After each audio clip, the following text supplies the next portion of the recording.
दादांचा घसा खराब झाला असं मला ऐकायला मिळतं. त्यांच्याच पक्षाच्या काही नेत्यांनी बोलल्याचं मला ऐकायला मिळतं. आज ते सभागृहामध्ये मला भेटतील. मी त्यांना खोगोची गोळी देणार आहे आणि सांगणार आहे ही खोगोची गोळी तुम्ही कायम गालामध्ये ठेवा, म्हणजे तुमचा अधूनमधून खराब होणारा गला खराब होणार नाही. आपल्यासोबत ठाकरे गटाचे आमदार भास्कर जाधव आहे. काल एक शासकीय विधेयक तुमच्या चर्चेनंतर आणि मागणीनंतर मागे घ्यावं लागलं. वृक्षतोडी संदर्भातलं हे विधेयक होतं. खरं तर अशा प्रकारची विधेयक मागे घ्यायला लागणं ही सरकारची एक प्रकारची नामुष्की असते. सत्ताधारी पक्षानं एखादं विधेयक मांडलं आणि ते मागं त्यांना घ्यावं लागलं हे त्यांच्या दृष्टीनं खूप मोठी नामुष्की असते. पण त्यांनाही नामुष्की उडवली असं मी म्हणण्याच्या ऐवजी मी धन्यवाद देतो राज्याच्या मुख्यमंत्र्यांना.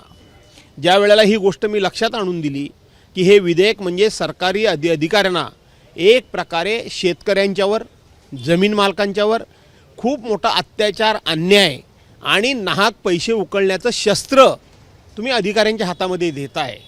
तुम्ही लोकांना नाहक छळण्याचा कायद्यानं अधिकार हा तुम्ही जो देताय हा खूप दुष्परिणाम करणारा आहे. सर्वसामान्य माणसाच्या जीवनावर अतिशय निराशाजनक आणि अत्याचारीकारक त्याच्यावर परिणाम करणार आहे. आणि म्हणून हे विधेयक मागे घ्या. त्याच्या क्लॉज बाय क्लॉज अभ्यासपूर्ण मी विषय मांडला आणि मग मुख्यमंत्र्यांच्या हे लक्षात आलं की भास्करराव म्हणतात ते बरोबर आहेत आणि म्हणून त्यांनी ते विधेयक मागे घेतलं. नैतिक पराभव वाटतं तुम्हाला सरकारचा? नैतिक जरूर पराभव आहे, पण पराभवातून राज्यातल्या शेतकऱ्यांना न्याय मिळाला याचा मला आनंद आहे. मी माझ्या अभ्यासपूर्ण भाषणानं सरकारचा नैतिक पराभव केला या गोष्टीनं हुरळून जाण्यापेक्षा माझ्या अभ्यासामुळं आणि सरकारच्या सकारात्मक भूमिकेमुळं राज्यातल्या शेतकऱ्यांना, गोरगरिबाला न्याय मिळाला याचा मला आनंद आहे. विरोधी पक्ष नेत्याच्या नेतृत्वाची सुरुवात समजायची का कालची? असं आहे की विरोधी पक्ष नेतेपद शिवसेनेला मिळावं असं आघाडीतल्या तिन्ही घटक पक्षांचं आता एकमत झालेलं आहे. बघूया. दादा 2 दिवस नॉट रिचेबल होते, आता रिचेबल झालेले आहे. आज कार्यकर्त्यांना भेटत आहे, चांगली गोष्ट आहे. त्यांचा घसा खराब झाला असं दादांचा घसा खराब झाला असं मला ऐकायला मिळतं. त्यांच्याच पक्षाच्या काही नेत्यांनी बोलल्याचं मला ऐकायला मिळतं. आज ते सभागृहामध्ये मला भेटतील. मी त्यांना खोगोची गोळी देणार आहे आणि सांगणार आहे ही खोगोची गोळी तुम्ही कायम गालामध्ये ठेवा, म्हणजे तुमचा अधूनमधून खराब होणारा गला खराब होणार नाही. हो, रवी भवनला 50% मंत्री हे राहत नाही, हॉटेल्समध्ये राहतात.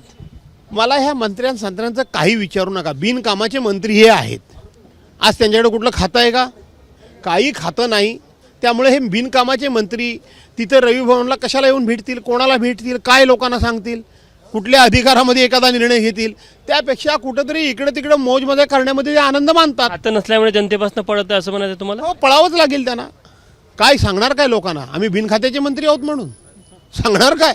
बिनखात्याचे मंत्री म्हणजे 42 मंत्र्यांपैकी एक फक्त आणि फक्त राज्याचे मुख्यमंत्री यांच्याकडे सगळी खाती आहेत. नियमानुसार उपमुख्यमंत्र्यांसह एकूण 41 मंत्र्यांच्याकडे खातच नाही बिनखात्याचे मंत्री.